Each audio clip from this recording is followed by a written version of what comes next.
Why WordPress? Let me answer this question. WordPress is the first step toward the web development. Provide the basic knowledge about how a website works, what kind of website exists, what are business and non-business websites, how data is stored, how data flow between client and server, what is page and post, how page is different from post, how to design page, post, section and templates, what are the basic component of sites, what is header of a site, what is footer of a site, what is sidebar of a site, how to restrict data based on authentication, what is category and tags, how to rank your website page and post, how to create responsive design website, how to backup and restore your websites, what is domain name and hosting.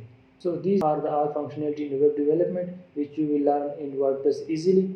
And later if you want to code in HTML, CSS, JavaScript, PHP, then it would be easy for you to design and develop what you want.